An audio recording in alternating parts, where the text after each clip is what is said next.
Let's begin with religion then. Sir John Neill's arguments surrounding conflict were largely centred around his analysis of there being a Puritan choir, a block of MPs who both frustrated Elizabeth's religious settlement and would continue to push for reform. Firstly, when it came to religion, Elizabeth I found herself in a catch-22 situation. As all changes to religion since 1529 under her father had gone through Parliament, Elizabeth would need to use Parliament to formalise her own religious settlement. This left her on shaky legal ground. Her power over the church was created by parliamentary statute law, but yet she then believed that Parliament had no say in religious reform whatsoever, being part of her prerogative. If we look at the Religious Settlements Parliament, we can see evidence of conflict. Firstly, 17 bishops in the House of Lords blocked her initial bill for royal supremacy, whilst 18 lords rejected any change in doctrine.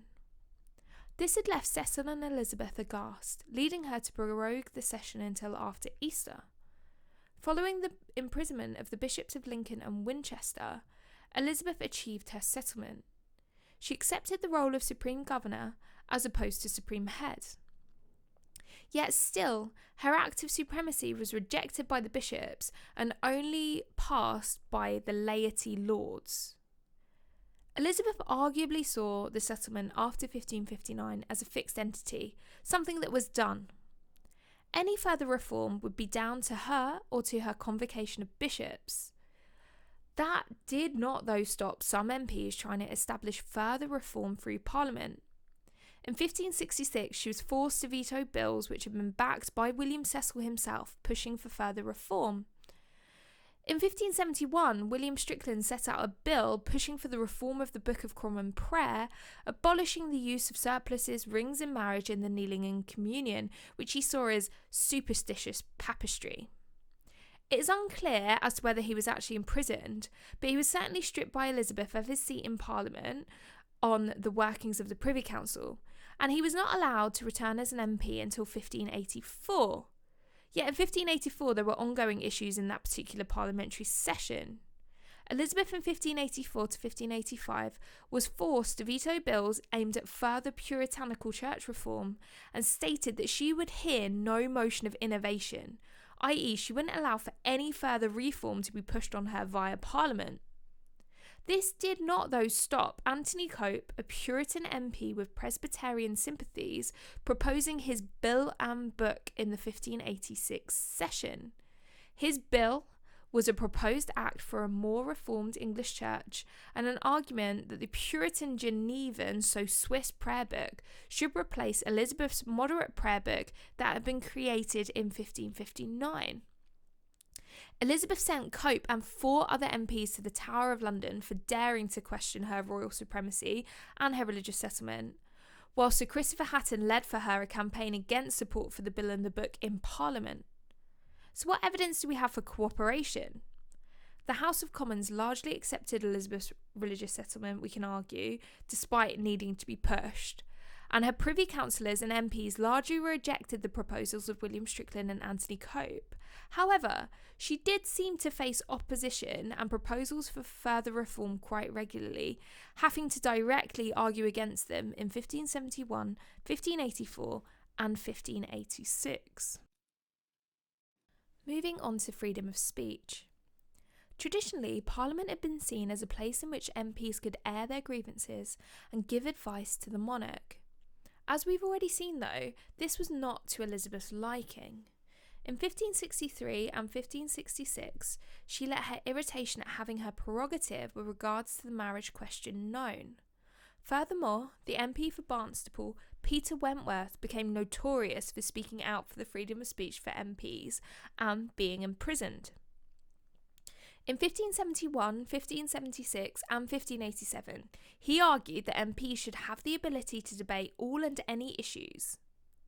In 1576, he went far enough to be imprisoned. He challenged the Queen directly in a speech to Parliament in which he stated that rumours abounded in both houses of what Elizabeth would and wouldn't approve of. And he said, "I wish to God, Mr. Speaker, that these 2 rumours were buried in hell. The reason is that the devil was the first author of them." Read wrongly, it could seem he was arguing that Elizabeth's control of parliamentary debate was in fact diabolical. He was stopped by his fellow MPs and sent to the Tower. He, though, did not learn his lesson and ended up in the Tower again in 1593 for offending Elizabeth by bringing up the succession. He would remain in the Tower for 4 years before dying there in 1597.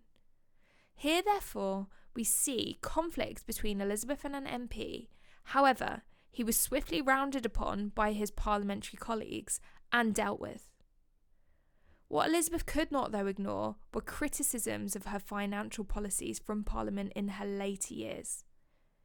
Elizabeth was forced, uncharacteristically in the 1590s and early 1600s, to compromise over the issues of monopolies. Monopolies were privileges given to certain courtiers to be the sole creators or distributors of certain goods and products, such as playing cards, sweet wines, and salt. Elizabeth had been forced to use these, as she had increasingly found that she was running out of money and land to give as patronage. Elizabeth, in her use of monopolies, lost control of the House of Commons.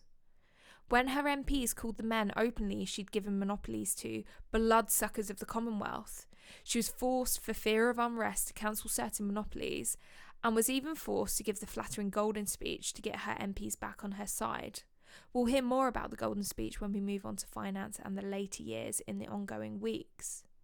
However, from this evidence, we can see, with regards to freedom of speech and Elizabeth having to compromise in the later years of her reign, evidence of conflict with Parliament. Arguably, marriage and the succession was the locus of the most conflict in Elizabeth's reign with regards to Parliament. Elizabeth had since 1559's Parliament made it clear that she saw absolutely no right in Parliament to discuss her marriage at any point. In a speech, she famously stated that she would be happy that at the end of her days her tomb read, "Her queen having reigned such and such a time, lived and died a virgin." Following her near death of smallpox in 1562, a large number of MPs tried to force Elizabeth to consider marriage during the 1563 and 1566 Parliaments. Again, Elizabeth gave a speech to a delegation of 30 MPs arguing that it was dangerous for her to marry or to name a successor, even arguing by 1566 that they could try with violence to force her to marry, but having as good a courage as her father ever had, she'd be happily kicked out of England in her petticoats than be forced to ever discuss the prospect of marriage with her MPs. In 1579, she had the Puritan MP John Stubbs' hand cut off for his criticism of the possibility of her getting married to the Duke of Anjou. It is clear, therefore, that marriage was an area of ongoing conflict. However, arguably, we can see that Elizabeth handled it quite well, and she was never ever forced at any point to consider marriage on account of things that her MP said. With Mary Queen of Scots, we see a mixed bag of conflict and cooperation. Mary had, of course, first arrived in England in 1568. Her arrival and the outbreak of the Northern Rebellion in 1569, as well as Elizabeth's excommunication in 1570, has seen the initially tolerant towards Catholics, Elizabeth, accept more and more stringent punishments for Catholics and Catholic recusants pushed forward by both her Privy Councillors and Parliament. This was not an area of conflict. However, what to actually do with Mary Queen of Scots did become an area of conflict. William Cecil had been pro-Mary's execution pretty much since her first arrival in England, if certainly not alone her imprisonment. In 1572, a situation was engineered in which the Lord Keeper and Speaker were pro the execution of Mary on account of her recently discovered involvement in the Ridolfi plot. The Lord Keeper, Sir Nicholas Bacon, even made his opening speech of Parliament about the need to have her executed. Elizabeth, of course, as we know, was against killing her kin. She did, however, compromise and allow for the execution of her cousin, the Duke of Norfolk. More uncharacteristic of Elizabeth was her decision to call a Parliament in 1586 for advice on whether to execute Mary. This followed Mary's trial following the understanding of the Babington plot in the same year. Following advice from her MPs, who called Mary a most wicked and filthy woman, following the Babington plot, the decision was made to move forward with her execution. Here we can see cooperation that worked extremely well for Elizabeth. It allows her to shift the blame and responsibility for her cousin's execution from her own conscience onto both her MPs and her councillors. Finally, with regards to subsidies, we can largely see cooperation. Whilst Elizabeth's MPs did grumble about providing subsidies, especially considering that Elizabeth would ask for them at the hint of war and not just when an actual war was on the cards, she was successful in gaining quite a bit of money from Parliament. She was granted subsidies in 1563, 1576, 1581, 1589, 1593, 1598 and 1601. During the 1563 Parliament, MPs had tried to force her to consider marriage before receiving the money. However, she managed to deal with this well. Most importantly, from the time of the Armada in 1588, Elizabeth did gain subsidies for war quite easily. However, the cost of war often outstripped even her triple and quadruple subsidies that she received in the 1590s.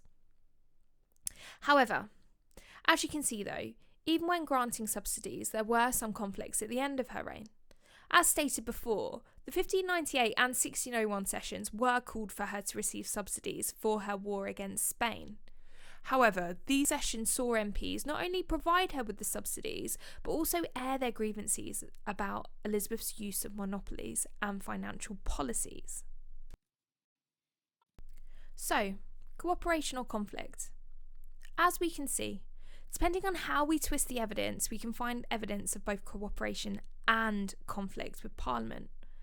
What though becomes important is when we are writing our essays that we make sure that we have a clear argument. If, for example, we argue that parliaments were a place of conflict, this is the easiest option, I'd argue. We might include some evidence of cooperation, but always come back to the idea of conflict. We must also, as I have said before, make sure that if we are going theme by theme in our essays, that we are comparing the extent of conflict. Subsidies, for example, were less controversial, for example, than religious reform. Religious reform saw less imprisonments than freedom of speech, for example. So not only do we stick to our argument, we also make sure that in our themes we are comparing the extent of conflict, both against the question, but also against the other themes that you are looking at. This is what we're talking about when we keep mentioning relative importance. So, what's next? Over Easter, myself and Mr. Vaughan will mark your essays on Parliament.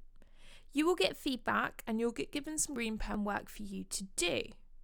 For the first Friday after Easter, Friday the 24th, we would then like you to have the reading and tasks completed on marriage. I'm going to send you, though, more direct instructions in your inboxes. You can also expect from me and Mr. Vaughan in the coming weeks a near-on weekly summary of your learning for the Tudors to help you succeed. As you can see, I'm a massive Tudor nerd, so peace out you guys. Stay safe, keep it Tudor. You can also expect from me and Mr. Vaughan in the coming weeks a near-on weekly summary of your learning for the Tudors to help you succeed. As you can see, I'm a massive Tudor nerd, so peace out you guys. Stay safe, keep it Tudor. What's next? Over Easter, myself and Mr. Vaughan will mark your essays on Parliament. You will get feedback and you'll get given some green pen work for you to do. First Friday after Easter, Friday the 24th, we would then like you to have the reading and tasks completed on marriage. I'm going to send you, though, more direct instructions in your inboxes. So, cooperation or conflict? As we can see, depending on how we twist the evidence, we can find evidence of both cooperation and conflict with Parliament. What, though, becomes important is when we are writing our essays that we make sure that we have a clear argument. If, for example, we argue that parliaments were a place of conflict, this is the easiest option, I'd argue. We might include some evidence of cooperation, but always come back to the idea of conflict. We must also, as I have said before, make sure that if we are going theme by theme in our essays, that we are comparing the extent of conflict.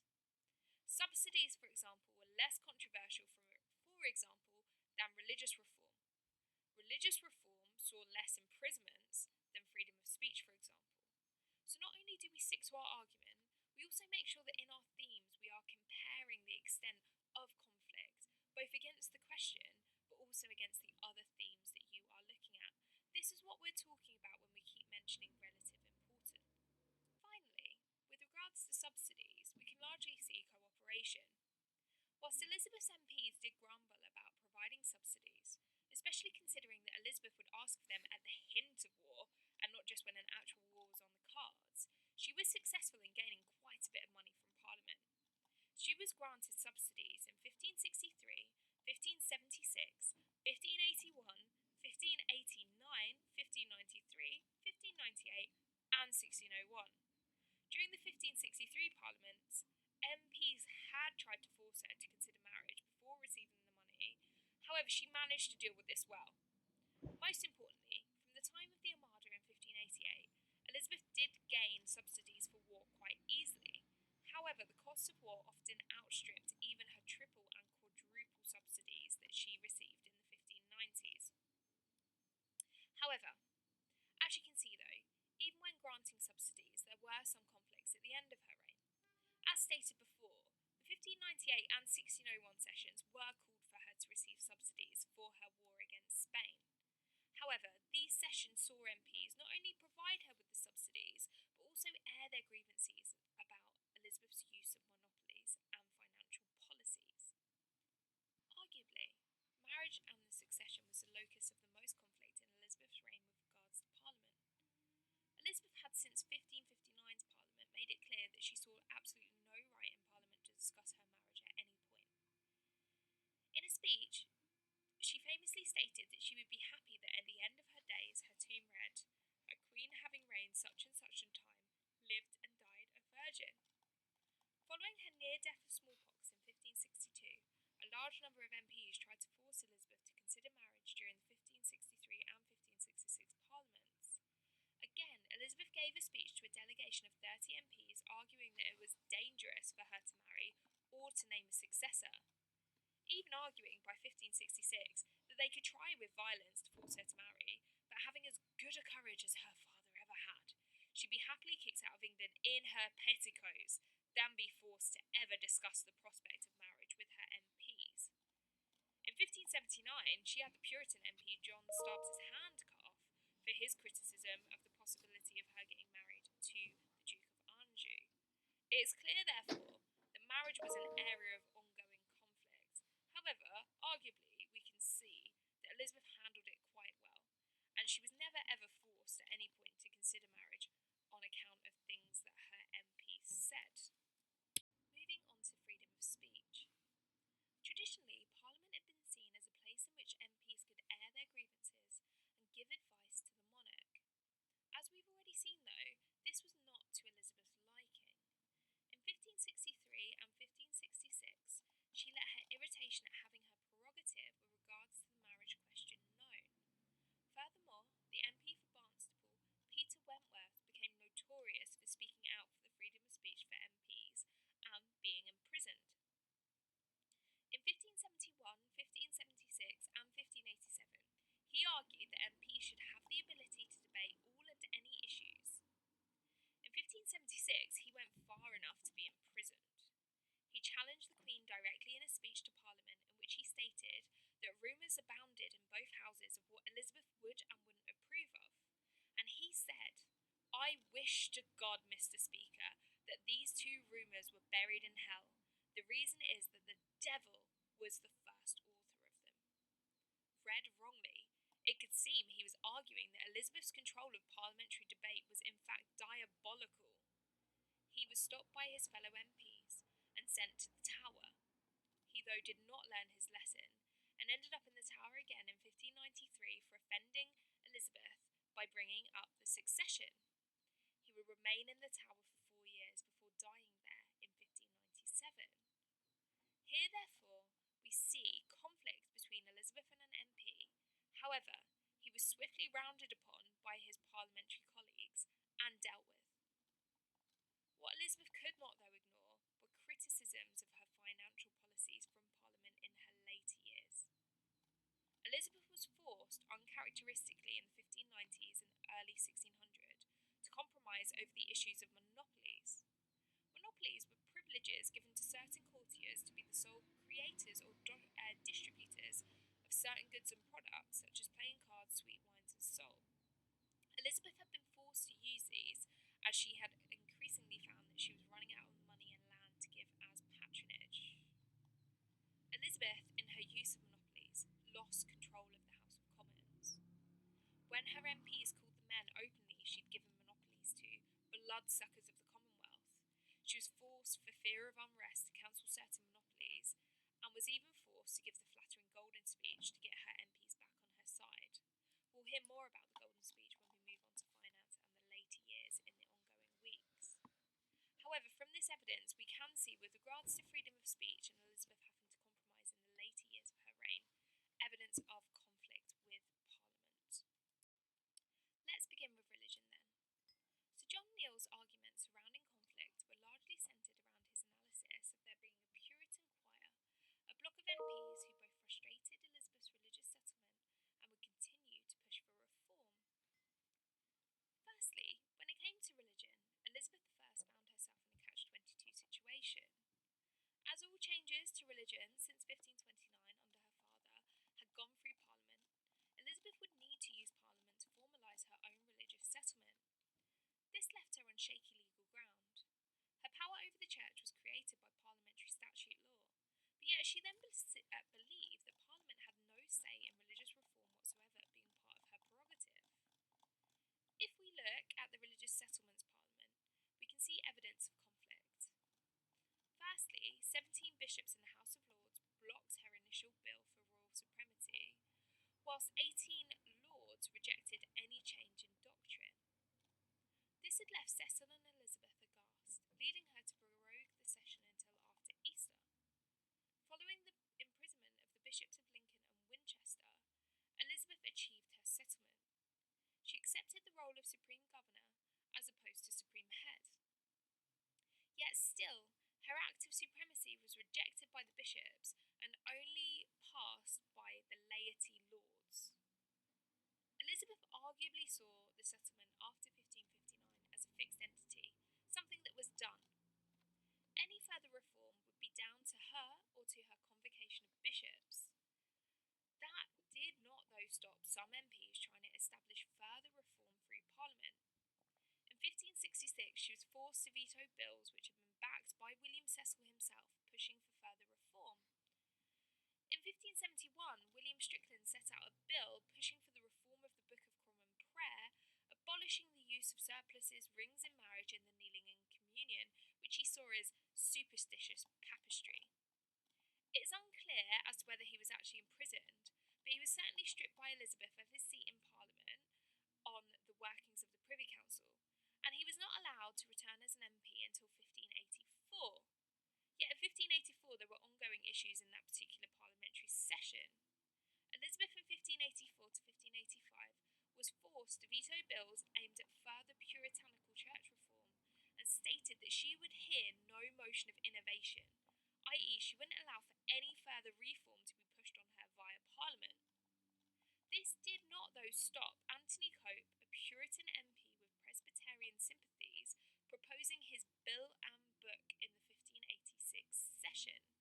His bill was a proposed act for a more reformed English church and an argument that the Puritan Genevan, so Swiss prayer book, should replace Elizabeth's moderate prayer book that had been created in 1559.